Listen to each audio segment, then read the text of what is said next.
에베소 2장 11절로 19절까지 교독합니다. 그러므로 생각하라.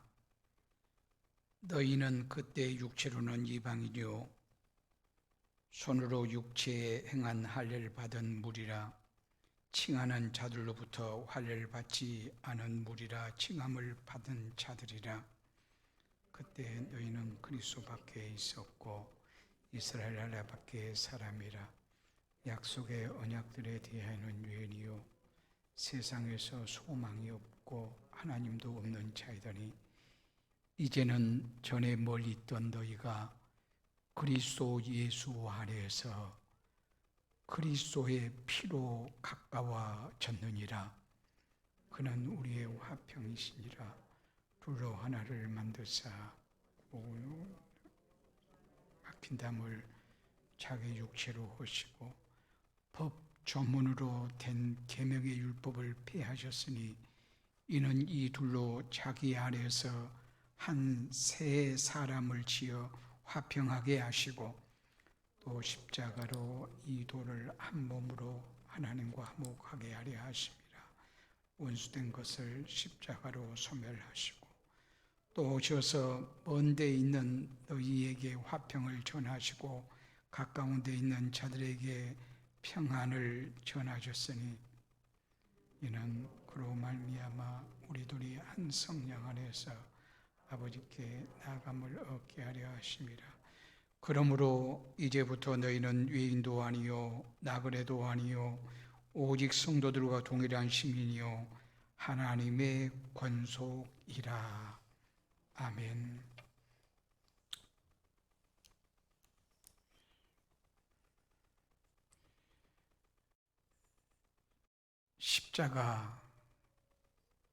십자가 하면 여러분 무엇을 생각하십니까? 십자가는 예수님 편에서는 고통이지만 하나님의 뜻을 이루미었고 우리를 구원하는 사건입니다. 그러나 예수님은 자신에게 희생이고 고통이었지만 하나님의 뜻을 이루는 것을 생명으로 여겼기에 기꺼이 아주 기쁨으로 십자가를 감당하셨습니다. 하나님의 뜻을 이루는 일이었기에. 또한 우리 입장에서는 우리를 구원하는 일이었기에 예수님이 오신 목적이 마가복음 10장 45절 말씀 보면 인자가 온 것은 섬김을 받으려 함이 아니요 도리어 섬기려 하고 자기 목숨을 많은 사람의 대속물로 주려 함이라. 이 말씀대로 예수님은 섬김을 받으러 온 거에 섬기시되 대속물로 십자가의 죽으심의 섬김을 통해서 우리를 구원하기를 원하셨단 말이에요. 예수님의 이름의 뜻 자체가 그러지 않습니까? 마태복음 1장 21절 말씀 보면 아들을 낳으려니 이름을 예수라 하라. 이는 그가 자기 백성을 그들의 죄에서 구원할 자이심이라. 그러니까 예수님의 이름의 뜻이 자기 백성을 구원하는 것이었고 십자가 지는 사건을 통해서 자기 백성을 구원한 일이기에 기쁘게 감당할 수 있었습니다. 오늘은 제목의 말씀을 십자가가 이룬 복음이 뭔가? 복음은 복된 소식입니다. 그러니까 십자가를 통해서 우리에게 임한 축복이 뭔가? 이러한 제목으로 말씀을 드리도록 하겠습니다. 십자가는 죄인들을 구속하는 사건이 되었습니다. 구속이라는 말은 값을 치르고 산다 이런 뜻을 가지고 있습니다. 그러니까 노예 시장에서 노예들을 이제 노예 시장이니까 노예들을 이제 주인이 데리고 오는 거죠. 그래서 노예를 팔기 위해서 우리 노예는 건강합니다. 우리 노예는 일도 잘합니다. 우리 노예는 재능이 있어요. 우리 노예는 정말 부지런합니다. 우리 노예는 힘도 세고요. 또한 머리도 좋습니다. 아주 재주도 있고요. 막 그러면서 주인이 노예를 사시오, 노예를 사시오 큰 소리로 외칩니다. 그러면 노예를 사러 온 사람이 그래 줬어. 내가 100만 원 주겠어. 200만 원 주겠어. 아니요, 나는 500만 원 주겠어.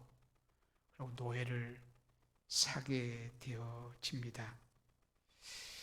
그러니까 구속이라는 말은 노예 시장에서 값을 치르고 노예를 사듯이 하나님께서 비싼 값을 치르시고 마귀 시장에서 우리를 하나님의 집으로 인도하셨다, 그런 말씀이에요.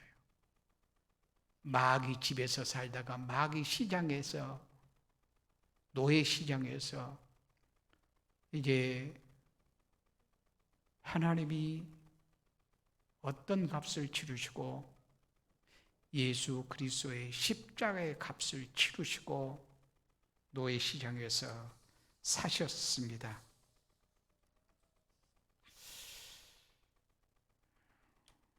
그래서 베드로전서 1장 18절 19절에 이렇게 말씀해요.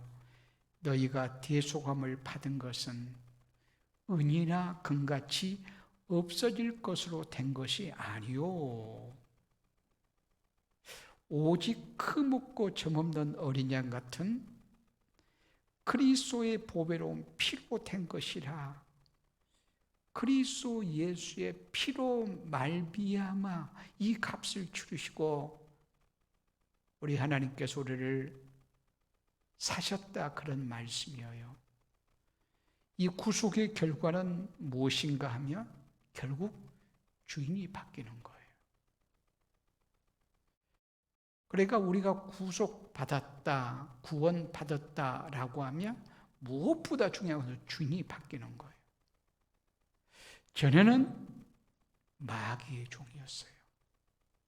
마귀의 종의 구체적인 모습이 죄의 종이었단 말이에요. 그래서 우리가 생각하는 것, 말하는 것, 행동하는 것 모두가 다 죄투성이었어요. 그래서 죄 뭉치와 같았어요. 이것이 과거의 우리의 모습이에요. 왜? 우리의 주인이 마귀였기 때문에. 그러나 이제는 주인이 바뀌었어요. 하나님이 우리 주인이세요. 하나님의 소유물이 됐어요. 전에는 마귀의 종, 마귀의 소유물처럼 되었단 말이에요. 그러나 이제는 우리의 주인은 하나님, 하나님이 우리는 하나님의 소유물이 되었어요. 그러면 이런 하나님의 사람이 됐으면 어떻게 살 것인가? 고린도전서 6장 20절의 말씀이에요. 너희 몸은 너희가 하나님께로부터 받은 바 너희 가운데 계신 성령의 전인 줄 알지 못하느냐? 너희는 너희 자신의 것이 아니라 값으로 산 것이 되었으니 그런즉 너희 몸으로 하나님께 영광을 돌리라.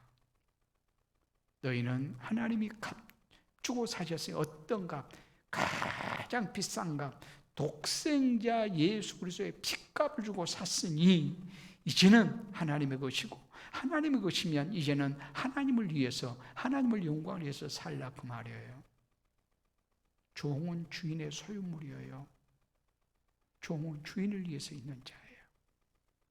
우리가 하나님을 위해서 있는 자 되어야 될 것입니다. 이런 우리가 이제 어떻게 되는가? 신분적으로. 전에는 죄인이었어요. 근데 이제는 의롭게 되었어요. 그리고 하나님의 자녀 되었어요. 그래서 신분이 의인됨, 하나님의 자녀됨. 의인됨을 친의라 이렇게 말하고 자녀됨을 양자라 이렇게 말합니다. 우리의 신분이 참으로 놀라워요.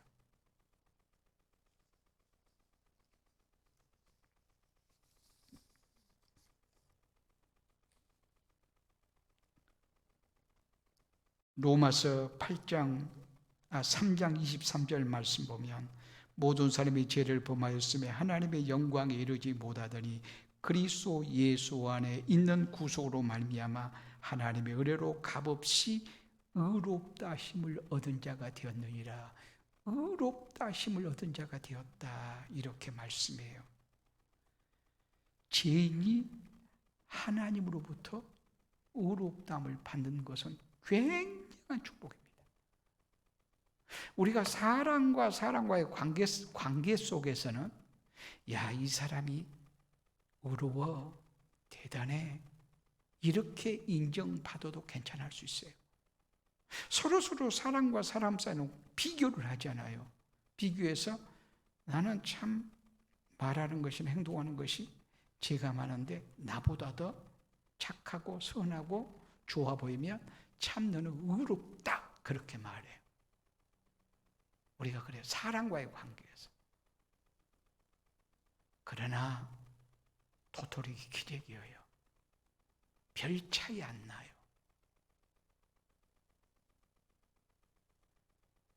사람이 의롭다고 하는 것은 진정한 의로움이 아니에요. 자기 마음에 드니까 내 기준에서 의롭다고 할 뿐이에요. 그렇죠? 우리가 그렇잖아요.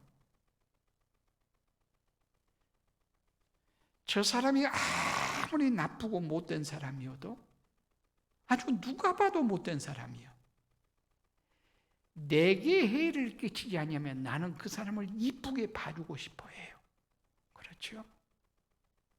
그런가 하면 저 사람이 굉장히 착해요, 대단해요, 너무 멋져요, 누가 봐도 괜찮은 사람이에요. 그러나 내게 조금만 손해를 끼쳐봐요. 그러면 못 참아요. 우리의 기준이 철저하게 나 중심이라 그 말이에요. 그러니까 내 기준도 말고 당신의 기준도 말고 하나님의 기준에 의해서, 하나님의 판단에 의해서 의롭다함을 받는 것은 대단한 거예요. 사람이 야, 저 사람 선해, 착해, 좋아, 의로워, 이렇게 판단할 수 있어요. 물론 그 말 듣는 것도 좋아요. 저 사람 악하다, 못됐다, 아주 왜 저렇게 죄 뭉칠까, 이런 말 듣는 것보다 좋다, 아름답다, 귀하다, 선하다, 이런 말 들으면 좋지요. 그러나 사람의 판단은 지 판단이라고 말해요. 자기 기준이고 자기 수준이에요. 그러나 하나님께로부터 의롭다, 이 인정을 받는 것은, 이것은 엄청난 축복입니다. 하나님은 봐주는 법이 없어요. 공의로우세요. 하나님이 사랑의 하나님이라고 해서 무조건 봐준다고 착각하면 안 됩니다. 하나님은 공의로우십니다. 티끌 만큼의 죄도 하나님은 그려 넘어가지 않습니다. 왜? 공의로우시기 때문에. 하나님은 거룩하시기 때문에 죄를 가지고는 하나님의 나라에 이룰 수 없고, 왜냐하면 하나님의 나라 천국이 죄가 개입되어 버리면 하나님 나라가 아니죠. 그렇죠? 하나님 나라 천국 하면 죄가 없는 곳, 죄가 개입될 수 없는 곳. 그러니까 티끌만큼의 죄를 가지고도 하나님의 나라 천국에 못 들어간다. 왜? 하나님이 거룩하신 하나님이시기에. 그런가 하면 하나님은 공의로우셔요. 공의로우세요. 인간은 공의로운 존재가 거의 없어요. 인간은 참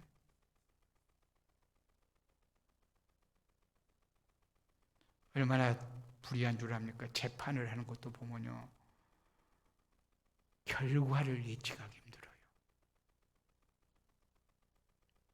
뒤집어 버려요. 요즘 같으면 정치에 의해서 이 판사가 어느 당에 속에 있는가, 어느 당에 속에 있는가에 따라서 뒤집어 버려요. 경이롭지 못하다 그 말이에요. 그 정도가 아니라 누가 돈을 많이 주는가, 내게 이익이 무엇인가에 따라서 판사가 재판을 해요.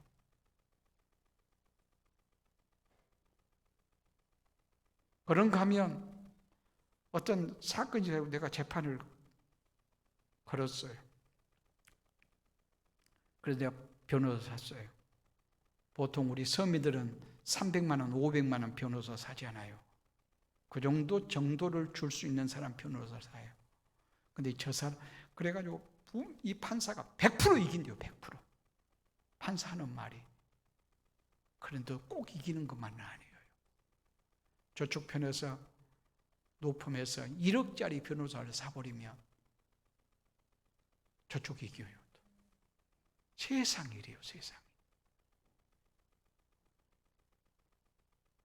돈 때문에도 이기지만, 그러면 판사가 재판을 못해요. 왜? 높음에 있다는 말은 유명한 사람이라 그 말이거든요. 판사 중에서 아주 굉장한 요직에 있다가 이제 검사나 판사로 있다가 굉장한 위치에 있다가 권력의 자리에 있다가 이제 그걸 이제 그만두면 변호사가 되잖아요. 그러면서 높음에 있고 막 이런 사람들은 그 이름 하나 가지고 판사가 그것에 의해서 재판을 안 해요. 이 세상이 이래요. 얼마나 불의한 줄 몰라요.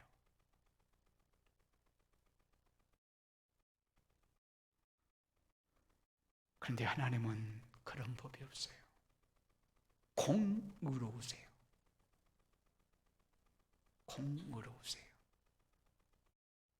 공의롭단 말은 큰 것은 크게, 작은 것은 작게, 그런 의미가 아니라 하여튼 작은 죄라도 지옥 형벌을 받아야 돼요. 거룩하신 하나님이셔서 티끌만큼의 죄도 하나님 나라 천국에 가지고 갈 수 없으니 소망이 없고, 티끌만큼의 죄도 반드시 벌하시는 공의로우신 하나님이시니 인간에게는 소망이 없어요. 없어요. 그런데 진정한 소망을 내주셨어요. 그 길이 어디에 있느냐? 예수 그리스도의 십자가의 피에 있어요. 그래서 바울은 이렇게 말하고 있습니다. 로마서 8장 1절 말씀 보면, 그러므로 이제 그리스도 예수 안에 있는 자에게는 결코 정죄함이 없나니. 예수 그리스도 안에 있다는 말은 예수 그리스도의 십자가의 죽으심과 부활을 믿는 것을 말해요.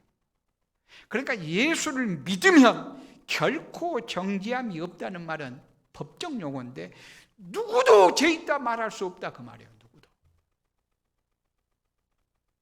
그러니까 공의로우신 하나님께서 공의로 판단하실 때 예수 그리스도로 말미암아 의의 옷을 입었느냐 입지 않았느냐에 의해서 결정한다 그 말이에요.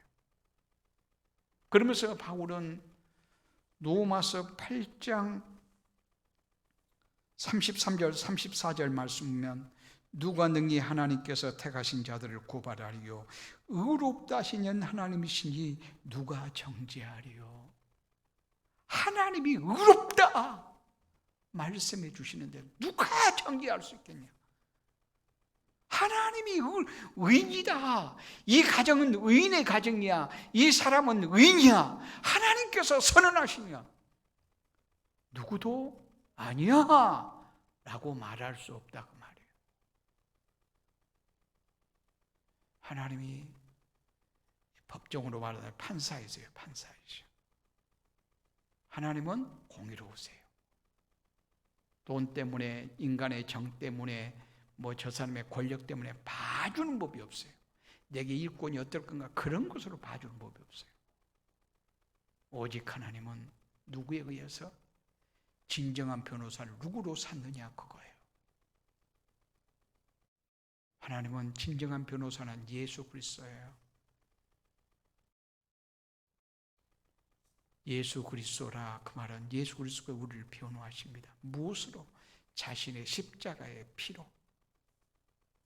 예수님께서 내가 저를 위해서 십자가에 죽으셨다, 그 사실을 이 죄인이 그대로 고백하며, 그래요, 당신이 나를 위해서 십자가에 죽으셨습니다, 부활하셨습니다, 이 사실을 그대로 믿고 고백하며 하나님이 의롭다 이렇게 선언하신다고 말이에요. 하나님이 의롭다 하시냐, 누가 시비할 수 있어요? 아무도 시비할 자가 없어요.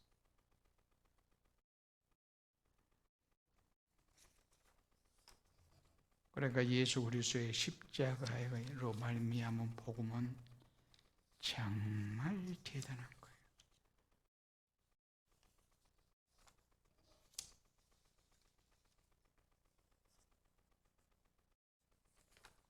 나가서 오늘 본문에서 늘 강조하는 말씀이 있어요.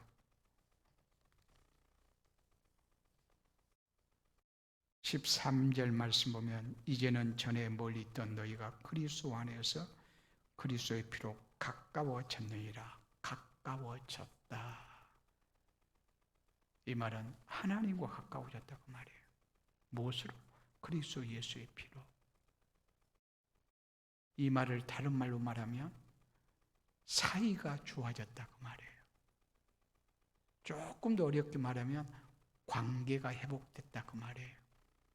이 말을 다른 말로 말하면 구원받았다, 구속받았다 이렇게 말해요.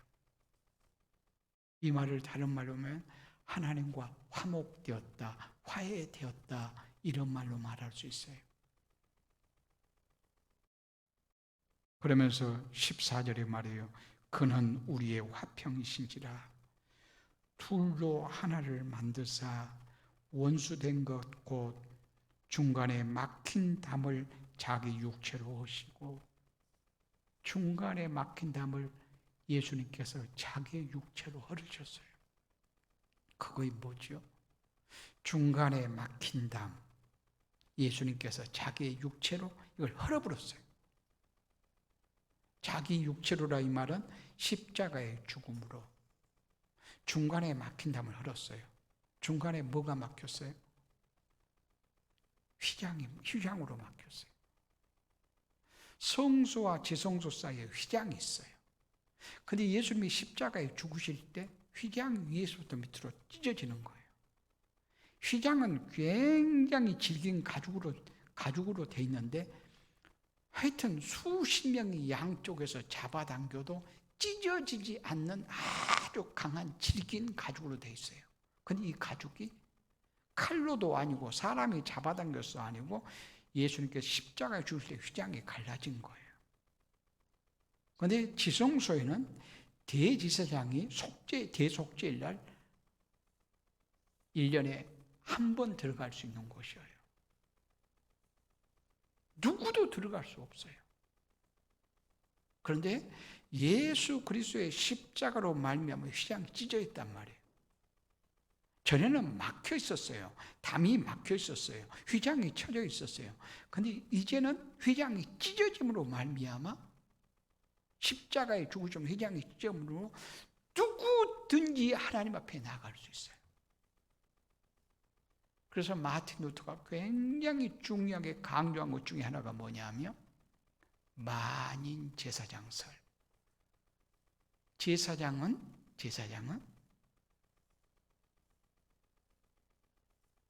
신부나 목사나 이런 사람들만 제사장이라고 말한 것이 아니고 예수 그리스도를 믿으면 누구든지 제사장이라고 말해요. 우리가 서로를 위해서 중보하며 기도해 줄 수 있어요. 그러나 진정한 중보자는 예수 그리스도이지만 서로를 위해서 축복하며 기도할 수 있단 말이에요. 내가 여러분을 위해서 여러분끼리 서로 나를 위해서 여러분이 서로 그럴 수 있어요. 여러분끼리 서로 지체의식으로 서로 이렇게 중보하며 기도할 수 있어요. 그러나 진정한 중보자는 예수 그리스도 한 분밖에 없어요. 그리고 우리는 진정한 중보자신 예수 그리스도의 이름으로, 예수 그리스도의 이름으로 하나님 앞에 당당히 나갈 수 있어요. 그래서 오늘은 기도할 때마다 중요하게 생각한 것, 예수 그리스도의 이름이에요. 그렇죠? 그래서 마지막에 예수님 이름으로 기도합니다, 이 말을 반드시 붙여요. 이것은 무엇과 같은가 하면 계약서를 딱 써요. 계약서를. 마지막에 도장을 찍잖아요. 그러면 이 도장은 맨 제목, 계약서의 제목에서부터 글자 한자까지 전부 다 이 도장은 효력이 있는 거예요. 나를 걸고 이 계약서를 쓰고 있는 거란 말이에요. 그러니까 우리의 기도도 마찬가지예요. 사실은 더 정확하게 말하면 기도할 때 예수 그리스도 이름으로 나아가, 끊임없이 기도의 내용이 예수 그리스도의 피에 젖어 마지막에 그리스도 이름으로 도장을 찍어야 돼요. 그러니까 처음에는 누가 나온 줄도 모르겠고 중간에도 막 자기 말만 많이 하다가 예수님의 이름으로 기도합니다, 그러면 되는 것이 아니고 시작에서부터 과정, 모든 기도의 내용 자체 전부가 다 예수 그리스도의 피에 젖어 있는 기도가 되어야 된단 말이에요. 그걸 하나님이 기뻐하세요. 그러니까 하나님이 우리의 기도를 들으신 것은, 예수 그리스도의 이름 때문이에요. 하나님이 우리의 예배를 받으신 것도 예수 그리스도 때문이에요. 하나님이 우리의 죄를 용서하신 것도 예수 그리스도 때문이에요. 우리가 집에서 올 때부터 정성을 다해서 하여튼 헌금을 준비하는 것이나 옷차림이나 몸가짐이나 마음가짐이나 정성을 다해서 나 오늘 예배한다 이런 마음으로 좋아요. 그 칭찬해요. 아름다워요. 그러나 그것 때문에 하나님께서 예배를 받으신다기보다 아들 되신 예수 그리스도로 나와서 예배하기, 하나님의 예배를 받으세요. 가장 핵심이 예수 그리스도 이름이에요. 예수 그리스도 이름은 예수 그리스도의 인격과 사역 전부가 다 포함된 거예요. 그런가 하면 우리의 죄 용서도 마찬가지예요. 어떻게 해야 죄 용서받고 하나님께서 의롭다고 말씀해 주실 수 있는가? 어떻게 해야? 요한일서 1장 9절 말씀 보면 자백하면, 제가 안 줬지요. 요한일서 1장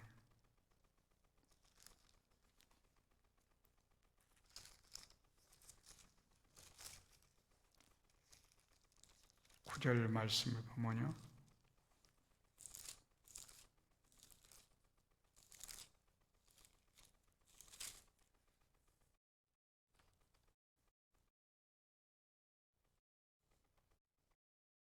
만일 우리가 우리 죄를 자백하면 저는 미쁘시고 의로우사 우리 죄를 사하시며 모든 불의에서 우리를 깨끗하게 하실 것이요. 우리로 하여금 자백하기를 원해요. 자백. 죄를 지었으면 스스로 하나님 내가 이렇게 잘못했어요, 고백하라 그 말이에요. 이럴 때 용서가 있다. 자백을 원해요.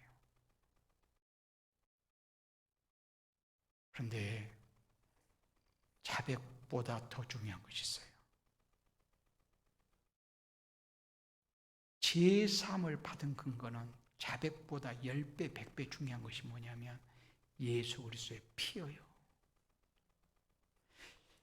우리 인간의 입장에서는 반드시 자백해야 돼요. 내가 잘못을 해놓고도 하나님 앞에 잘못했어요 말할 수 없고, 나 예수 믿지 않냐고 큰 소리 치면 안 돼요. 그러면 안 돼요. 반드시 자백해야 돼요. 하나님, 내가 이렇게 잘못했네요. 내가 이렇게 연약하네요. 내가 이렇게 악하네요. 그래서 내가 이렇게 실수하고 죄를 범했네요. 하나님, 용서해 주세요. 자백이 있어야 돼요. 그러나 우리 입장에서는 자백이지만 그보다 더 중요한 것은 뭐냐면 7절 말씀에 이렇게 말해요. 그 아들 예수의 피가 우리를 모든 죄에서 깨끗하게 하실 것이요.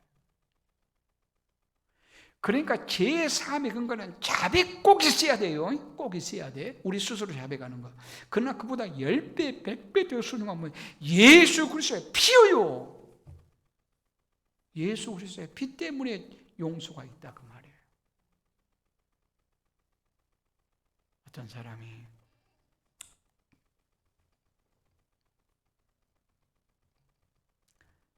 죄를 짓고 자백하러 하니까 막 금식하고 철회하면서 열심히 했어요.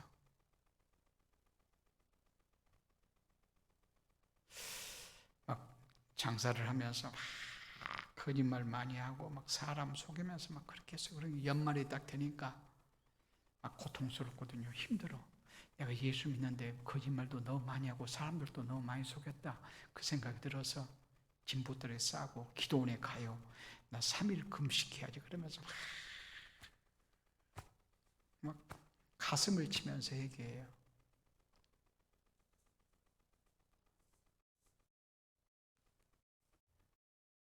그런데 그래서 막 몸이 막 멍들 만큼 막 얼마나 때렸는지 이 손이 이 입이 막 이 발이 범죄하는데 빨랐다고 막 하나님 용서해 주세요. 물론 뭐 그렇게 철저하게 회개하는 그 모습 참 좋아요.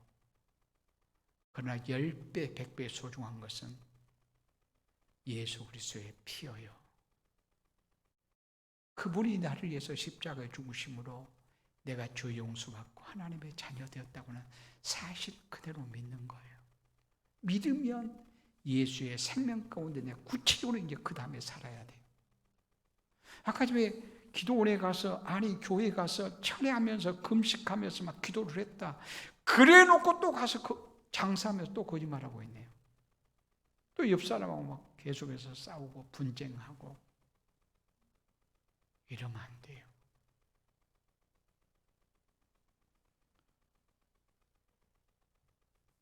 우리의 기도를 받으심도 그래요. 그러니까 예배를 받으심도 정성 좋지만 정성보다 훨씬 소중한 것이 예수 그리스도의 피에 젖어서 예배해야 되고, 우리가 제 용서도 회개 참 자백하는 것 너무너무 칭찬하고 대단한 거지만 그 자백에 흐르는 것이 뭐냐? 예수 그리스도의 피를 믿는 거예요. 그런가 하면 우리의 기도도 마찬가지예요. 우리가 기도 시간을 막 하루에 몇 시간씩 한다, 금식한다, 철회한다. 뭐 그건 칭찬해야죠. 그러나 내가 그렇게 열심을 다하니까 하나님이 내 기도를 들으신다라기보다는 예수 그리스도의 이름 때문이에요. 예수 그리스도의 이름 때문에. 예를 들면 내가 큰 회사 광양제철소라고 합시다. 제철소 회장 정도 되면 굉장히 높은 사람입니다. 내 이름으로 가면 안 받아줘요. 일반 자연인의 이름으로 가면 안 받아준단 말이야. 내가 상담을 요청해도 암 거절해. 그러나 내가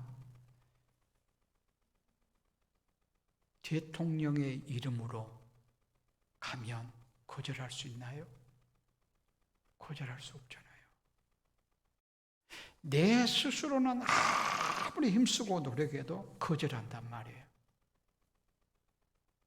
그러나 나는 볼품이 없고 별것 없는 것 같아도 내 이름으로 가는 거예요. 대통령의 이름으로 가면 거절 못해요. 아주 좀 속되게 얘기해 볼까요? 하나님이 꼼짝 못하는 이름이 있다면 예수님의 이름이에요. 예수님의 진정한 중보자가 되세요.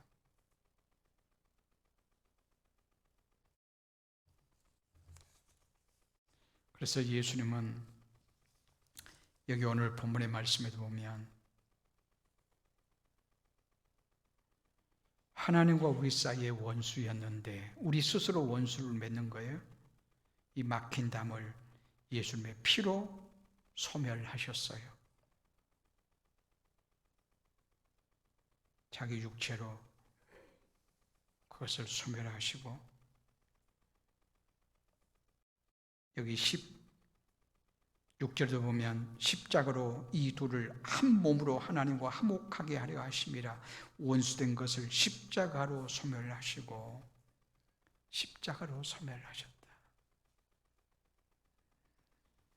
십자가는 하나님과 우리 사이의 원수 관계를 화해시키는 능력이 있어요. 그런가 하면 유대인과 헬라인의 끊어져 있는 관계도 화목케 하는 이런 능력이 있어요.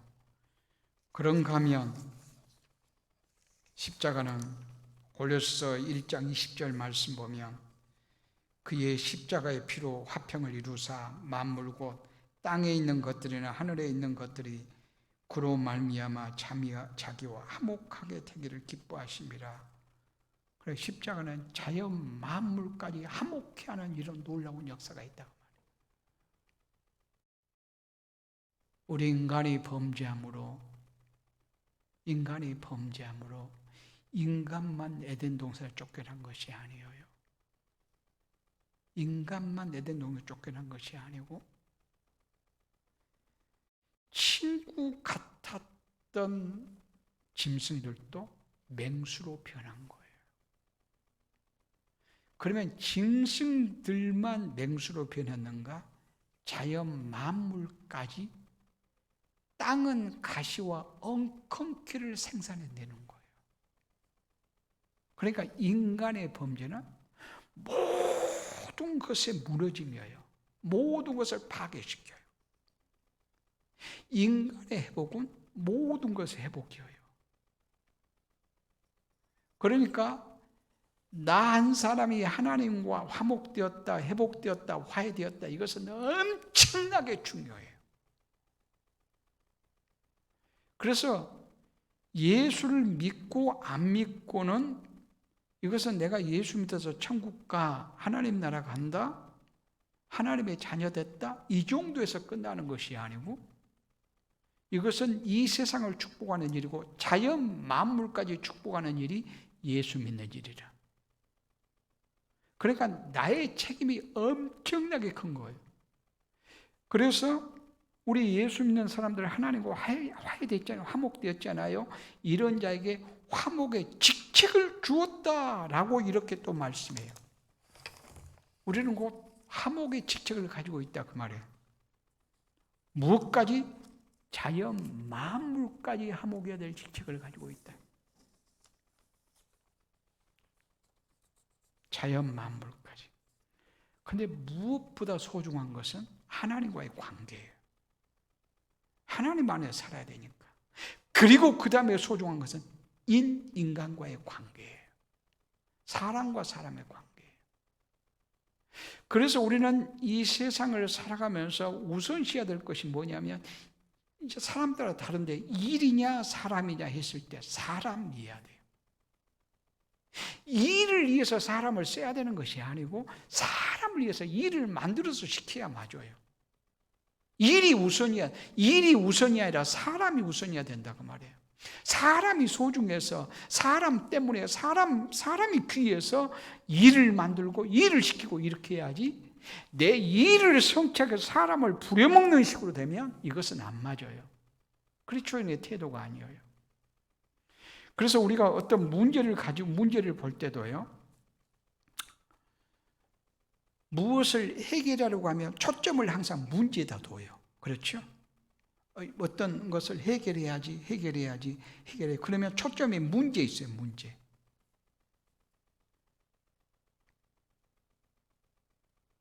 반면 화해해야지 이렇게 하면 초점이 관계에 있습니다. 다시 얘기해 볼게요. 내가 지금 해결하고자 하는 일이 있어, 일이. 해결하고 일. 그러면 이 일을 해결하는데 문제가 뭐냐? 여기에다 포커스를 맞추거든요. 그런가 하면 저 사람하고 나하고 화해를 해야 돼요, 화해를. 그럴 때는 관계에다 초점을 맞춰, 관계에다가. 우리는 문제에다가 초점을 맞출까요? 관계에다 초점을 맞출까요? 이건 굉장히 중요해요. 문제에다가 초점을 맞추면 문제는 풀어질 수 있어서 해결된다고 생각하려는지 몰라도 관계는 무너져요. 그러나 관계에다 초점을 맞춰버리면 문제가 안 돼버려요. 그러니까 관계에다 초점을 한번 화해를 위해서 관계에다 초점을 한번 맞춰보세요. 관계에다 화해해야 돼요. 화해해야 돼. 뭐 성도와 성도 사이도 마찬가지고, 뭐 밖에서 예수 안 믿는 사람과도 마찬가지고, 우리는 관계에다가 초점을 맞춰요. 관계에다가. 일에다 초점을 맞추지 말고, 문제에다가 초점. 문제 좀 풀어가야지, 문제 해결해야지 이러지 말고 문제가 풀어져야 해결이 되지 않겠냐고. 맞는 말 같지만 그러면 안 돼요. 문제가 해결돼야, 문제를 풀어야 해결되지 않느냐고. 말은 맞는 말이에요. 그러나 그보다 훨씬 소중한 것이 관계가 바로 세워지면 화해가 되어지고, 화해가 되면 문제가 안 돼요. 예를 들면 하나님과 관계를 우리 먼저 생각해요. 내가 누구예요? 하나님의 사람이에요. 하나님의 자녀예요. 그렇죠? 예수님 안에서 하나님의 사람이고 하나님의 자녀예요. 그러면 저는, 아니 내가 싫어하는 저 사람이에요. 늘 저 사람 나하고 늘 부닥치고 왠지 싫어. 근데 저 사람은 누구예요? 하나님과 관계에서. 저 사람도 하나님의 사람이에요. 그러면 저 사람은 누구죠? 또 하나님의 자녀예요. 그러면 한 하나님을 나라에 우리는 함께 섬기고 있고, 나도 하나님의 자녀일 뿐만 아니라 저도 하나님의 자녀이네요. 그러면 저와 나의 관계는 어떤 관계예요? 형제 자매의 관계예요. 형제의 관계. 이런 관계로 문제를 풀어가면 관계에다가 초점을 맞춰버리면 화해가 되어져요. 화해가 되어버리면 문제가 안 돼요. 그러니까 화해에다가 딱 초점을 맞춰버려야 모든 문제들도 해결해야 될 것도 풀리지,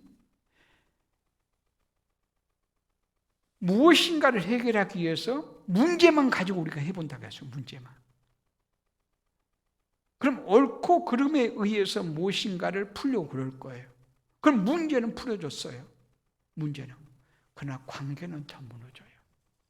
이건 진정한 화해가 아니에요. 그래서 우리는 늘 내가 누군가 이것을 생각하고, 저 사람은 누구지? 뭐 예수 안 믿는 사람도, 불하게 예수 안 믿는 사람도, 나는 하나님의 자녀지. 저 사람은 예수 안 믿어. 그러나 지금 어떤 관계를 내가 맺고 있지? 같은 불하게 살고 있지? 이 관계를 좀 생각을 하면, 관계에다가 초점을 맞추면 우리가 쉽게 답을 얻을 수가 있다, 이렇게 말씀할 수가 있을 것입니다. 그런 의미에서 우리는 원수가 없어야 돼요. 원수를 없애는 비법 하나가 딱 하나 있다면 뭐냐면 십자가 있어요. 십자가. 다른 데 있질 않아요. 혹은 저 사람이 나에게 원수 맺을 수 있어. 저 사람이 나에게 원수 맺을 수 있어요. 그러나 나도 저 사람을 원수시 하면 안 돼요. 물론 관점이 너무 다르니까, 저 사람은 끊임없이 자기 욕심을 따라서 한단 말이에요. 관점이 너무 달라요. 그래서 그럴 경우는 가까이 아니할 수는 있어요. 왜? 가까이 하다 보면 나도 모르게 선한 영향력 끼치기보다는 나도 모르게 그 악한 그 모습에 흡수될 수도 있어요. 그래서 내가 신앙의 성숙하고 충분히 이길 만한 그런 신앙의 성숙과 있으면 몰라도, 그리고 특별히 더 조심해야 될 것은 나보다 저 사람의 신앙이 훨씬 더 좋은데, 누가 봐도 더 성숙했는데, 이런 사람일수록 내가 시험에 들면 저 사람이 지금 시험에 들었다 할 때는 관계를 끊어야 돼요. 저 사람이 굉장히 성숙했단 말이에요. 굉장히 괜찮다고 본단 말이에요. 교회로 말하면 장로님이셔, 권사님이셔. 근데 저 사람이 시험이 들었어요. 시험이 들었어요.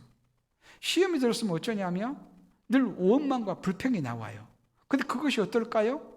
내게로 와요. 내게로. 그러니까 신앙이 성숙했다, 대단하다 그런 사람들도 시험에 들면 내가 관계를 좀 끊을 필요가 있어요. 내가.